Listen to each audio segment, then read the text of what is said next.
This video is sponsored by BuyMode Shopping app. BuyMode e-shopping application is one of the online shopping app now available on Play Store and App Store. BuyMode e-shopping. இன்றைக்கி என்ன videos பார்த்திங்கன்னா tips உங்களுக்கு நான் சொல்கிறேன். So number 1 tips என்னது அப்படின்னு பார்த்திங்கன்னா, நம்ம சமைக்கும் போது பார்த்திங்கன்னா நம்ம மூடி போட்டு சமைச்சோம் அப்படின்னா நமக்கு கேஸ் மிச்சமாகும், சமையல் சீக்கிரமாகவும் ரெடி ஆகும். சரிங்களா? அடுத்தது 2வது நம்பர் டிப்ஸ் என்னது அப்படின்னு பார்த்தீங்கன்னா, நம்ம உருளைக்கிழங்கு தனியாக வேக வைப்போம். ஏதோ சேர்த்து ஏதாவது ஒரு காயோடு சேர்த்து மட்டும் வேக வைக்காதீங்க. ஏன்னா அதில் இருக்கிற மண்ணெல்லாம் அந்த காயில் இருக்கும். அதனால் எப்போவுமே உருளைக்கிழங்கு தனியாக வேக வச்சு எடுத்து அது இந்த மாதிரி தனியாக வச்சு தோல் உரித்து நீங்கள் யூஸ் பண்ணுங்கள். இது ரொம்ப நல்ல ஒரு டிப்பு. இது நீங்கள் ஃபாலோ பண்ணிங்கன்னா கண்டிப்பாக ஹெல்ப்ஃபுல்லாக இருக்கும்.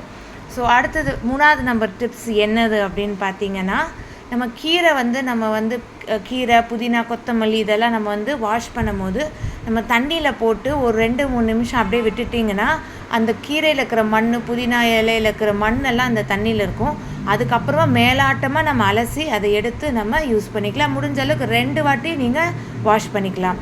ஸோ 4வது டிப்ஸ் என்னது அப்படின்னு பார்த்தீங்கன்னா, நம்ம இஞ்சி பூண்டு எல்லாமே பார்த்திங்கன்னா தனித்தனியாக நம்ம உரித்து வச்சு பேஸ்ட் பண்ணி வச்சுக்கலாம்.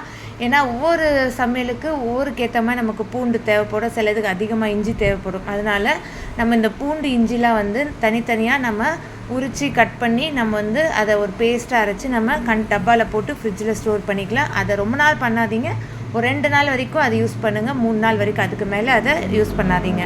ஸோ 5th டிப்ஸ் என்னது அப்படின்னு பார்த்தீங்கன்னா, நம்ம வெங்காயம் வதக்கும் போது, இது ஜென்ரலான விஷயம் தான் எல்லாருக்கும் தெரியும், வெங்காயம் வதக்கும் போது நம்ம உப்பு சேர்த்து வதக்கணும் அப்படின்னா சீக்கிரமாக வதங்கிடும்.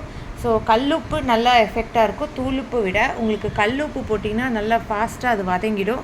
அதனால் எப்போவுமே நீங்கள் வெங்காயமோ தக்காளியோ எது வதக்கணுன்னாலும் ஃபஸ்ட்டு அதில் கல்லுப்பு தேவையான அளவே நீங்கள் உப்பு போட்டுக்குங்க. அதுக்கப்புறமா சமையல் முடிஞ்ச பிறகு அதுக்கப்புறமா உப்பு தேவையாக இருந்துச்சுன்னா நீங்கள் ஆட் பண்ணிக்கலாம் தூளுப்பு. பட் கல்லுப்பு போட்டு நீங்கள் வதக்குனீங்க அப்படின்னா நல்லா சீக்கிரமாக வெங்காயம் நமக்கு வதங்கிடும். அடுத்தது 6வது டிப்ஸ் என்னது அப்படின்னு பார்த்தீங்க அப்படின்னா, நம்ம காய் எல்லாமே நம்ம எப்போவுமே ஒரு தனித்தனியாக ஒரு பாக்ஸில் கட் பண்ணி ஒரு ஏர்டைட் கண்டெய்னரில் நம்ம ஸ்டோர் பண்ணிட்டோன்னா, நம்ம ஃப்ரீயாக இருக்கும் போது இதெல்லாம் செஞ்சு வச்சிட்டோன்னா நம்ம டக்குன்னு சமையல் செய்கிற நேரத்தில் அந்த டப்பா அந்தந்த காயை நம்ம எடுத்து உடனே நம்ம ஃபாஸ்ட்டாக செஞ்சிடலாம்.